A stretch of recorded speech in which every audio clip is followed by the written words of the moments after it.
There is a state which beheads and even crucifies its citizens, where those who question its authority are lashed and locked up for years.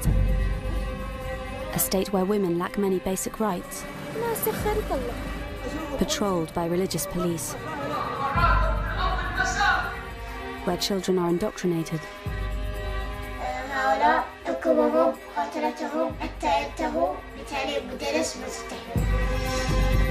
but this is not the Islamic State.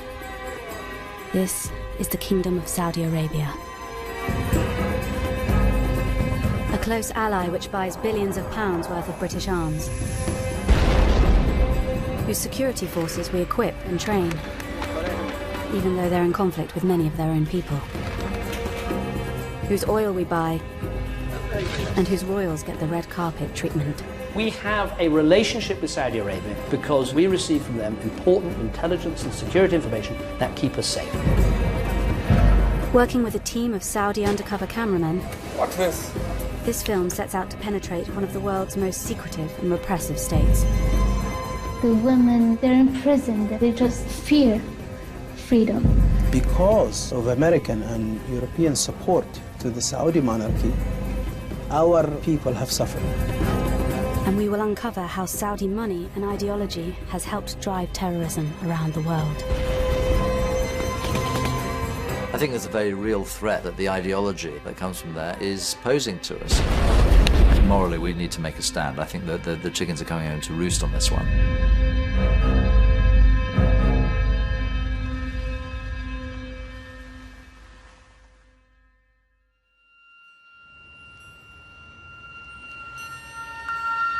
In January 2015, the Union Jack was flown at half-mast in Westminster. A very special mark of respect for a close ally. The Saudi ruler, King Abdullah, had died. Many world leaders came to the capital city, Riyadh, to pay tribute.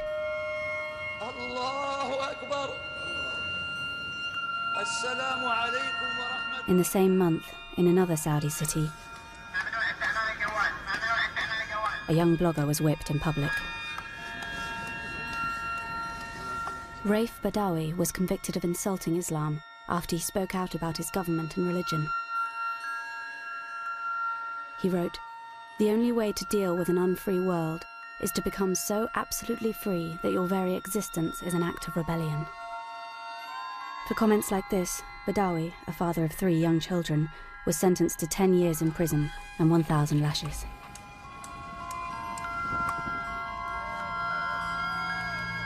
We don't approve of what Saudi Arabia does. We don't like what they do, but they are a necessary evil in combating other regimes. And of course, ultimately, they have a lot of oil. No country is the perfect ally, perfect partner, without any reservations whatsoever. So, you know, welcome to the real world. Welcome to the Premier League.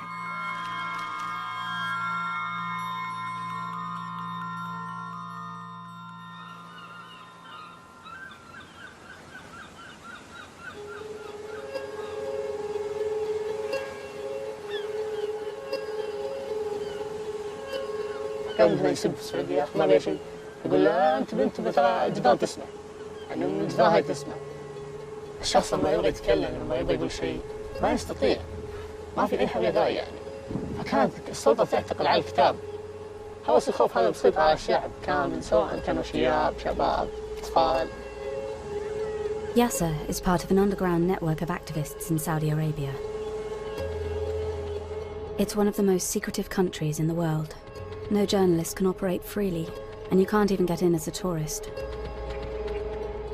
So Yasser's come to Istanbul at great risk to collect an undercover camera.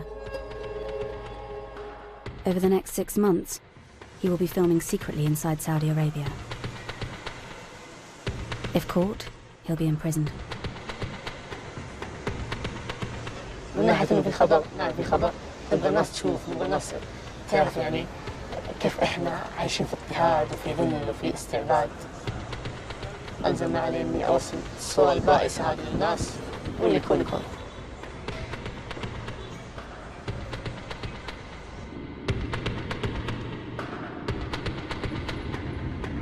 2 days later, Yasser is flying back into Riyadh to begin filming undercover.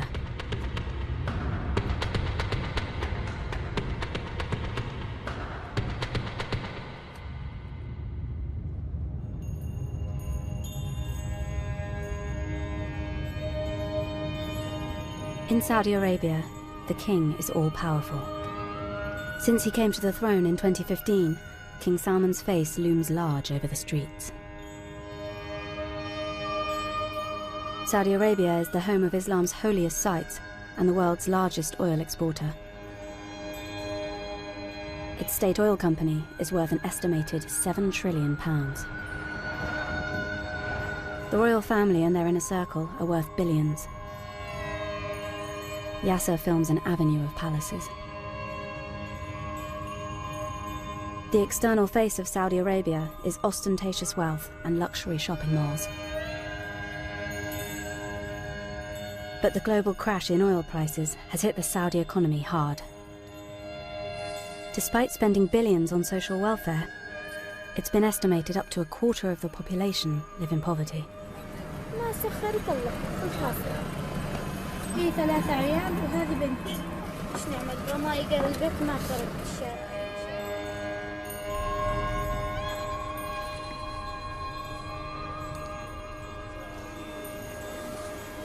راح اخليكم تشوفون وين هالناس عايشين. This is how millions of Saudis live. A reality rarely seen by the world, because you can't film openly here.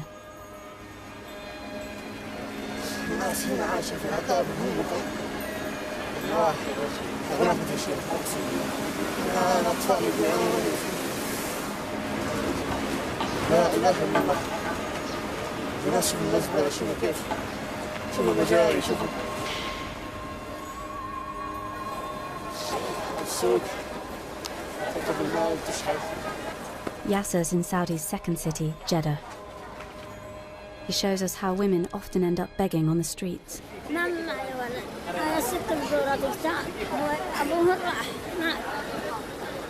It's estimated only 1 in 5 Saudi women of working age have jobs.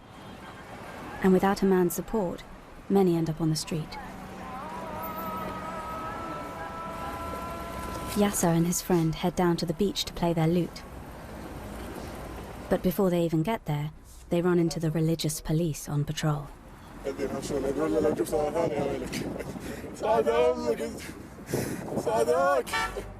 In Saudi Arabia, playing music in public is forbidden by the religious police.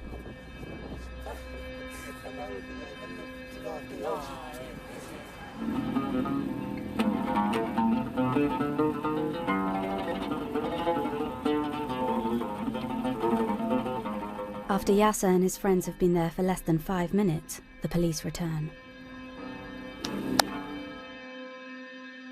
This was the last shot recorded before Yasser's lute and hidden camera were smashed.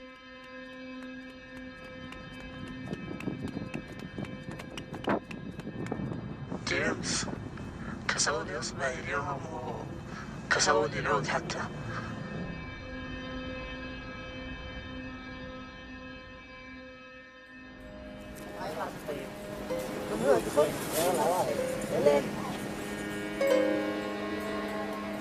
For Yasser and his friends, the religious police are a constant menace. Their official title is the Committee for the Promotion of Virtue and the Prevention of Vice. They patrol the streets and shopping malls, enforcing strict Islamic laws. Activists like Yasser have been filming and sharing clips to expose what they say is their constant harassment.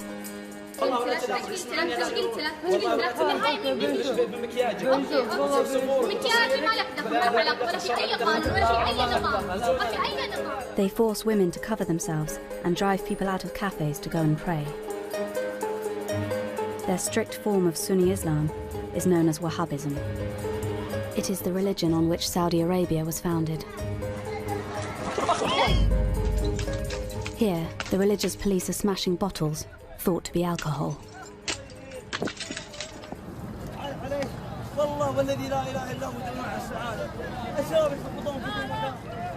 The majority of Saudis are thought to support the state Wahhabi ideology.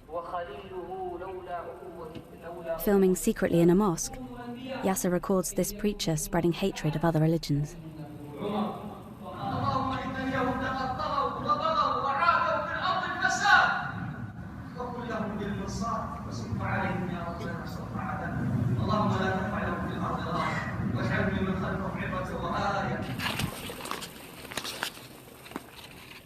The state Wahhabi ideology is taught to Saudi children from an early age. Yasser films a 14-year-old Saudi boy showing him the books they use at his school. Books made in Saudi Arabia, but exported to the world. يستخدمون في المدرسة. طبعا الشيعة والكفار. المسيحيون هؤلاء حكمهم مقاتلتهم حتى ينتهوا. طبعا هؤلاء سينحرون. لأن بتعليم مدرس ما تستحيل. The textbook doesn't just attack other religions.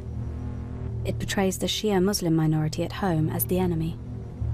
طبعا داخل عن الشيعة أنهم رافضة مقاتلتهم وإبعادهم عن دين الإيمان لأنهم كفار ونقاتلهم حيث أمرنا دين الإسلام.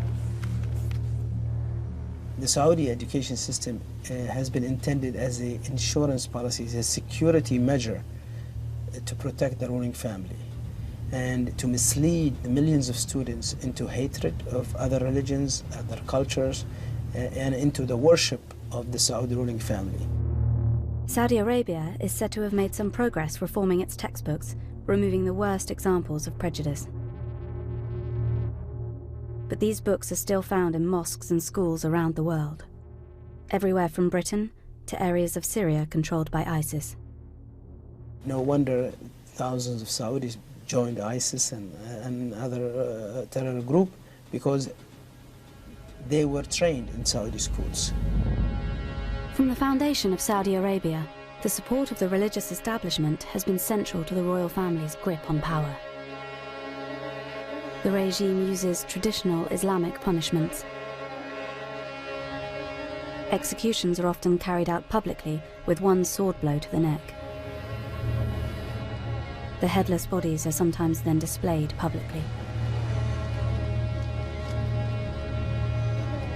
According to human rights groups, King Salman has asserted his rule by stepping up the rate of executions to its highest level for 20 years. In 2015, Saudi Arabia executed 157 people. This Burmese woman was convicted of killing her stepdaughter.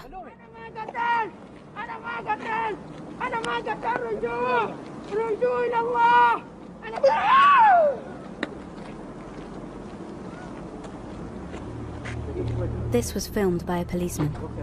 He was later arrested after posting it online. The Saudi government claims that only the most serious criminals are executed, and punishments are carried out in line with Sharia law. They say trials are fair, though human rights groups disagree.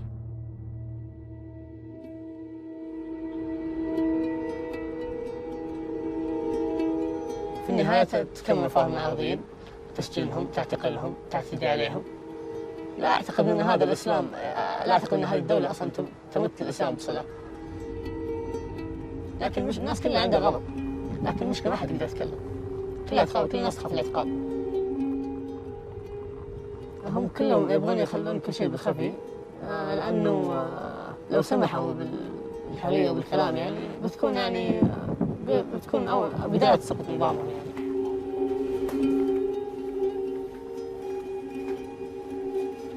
In Saudi Arabia, criticizing the government, criticizing religious people are considered as acts of terror.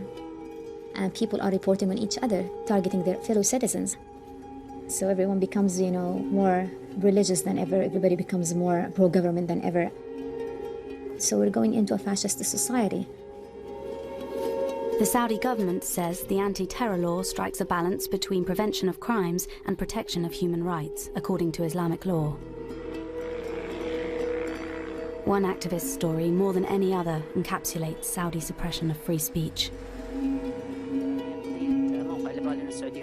موقع الليبراليين السعوديون هو أثار حفيظة المتشددين بصفة عامة في السعودية لأنه كان يفضح ممارسات. This is Raif Badawi, speaking before his eventual arrest in 2012. هم وعلى وجه الخصوص ممارسات هيئة الأمر بالمعروف والنهي عن المنكر، فذلك حملهم على محاولة تخويفي ومحاكمتي في الموقع الليبرالي السعوديين على أنه يسيء للإسلام. هذه الساحة الرسم الجمالي في جلد الأخ بدون. أنا أعتقد أن رايف شخص أبدع برايه بكل احترام، لم يرفع سلاح، لم يقتل أحد، لم يفجر، لم يكفر مثل ما فعلت السلطة.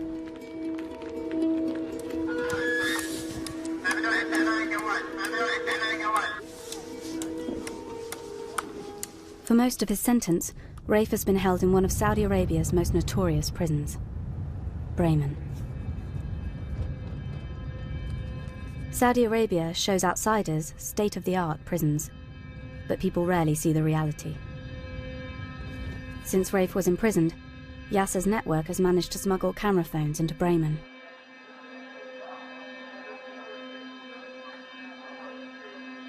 What they found was chaos and lawlessness, and prisoners injecting themselves. Here, a prisoner is abused by his fellow inmates.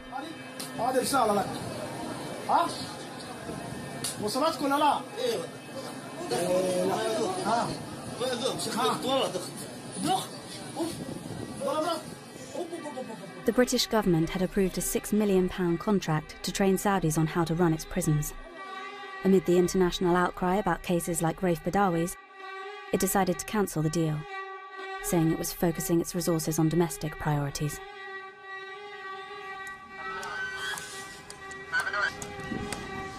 Raif Badawi has received no more lashes since the first 50, but his sentence of 10 years still stands.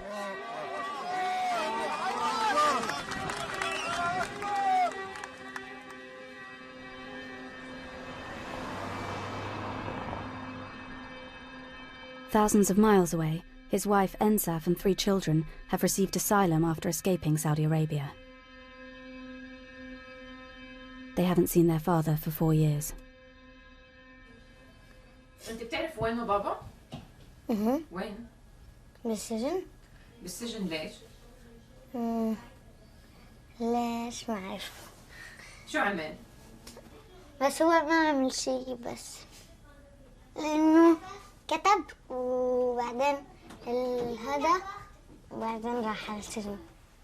بقول يا ريت إنه أرجع وأقول له إنه ما يكتب هذا. When does he think he will see his dad again? بس أنا نفسي إنه يجي اليوم. وفكرك إمتى رح تشوفه؟ ما أعرف. 10-year-old Dudi and his sisters only get very rare phone calls with their father from prison,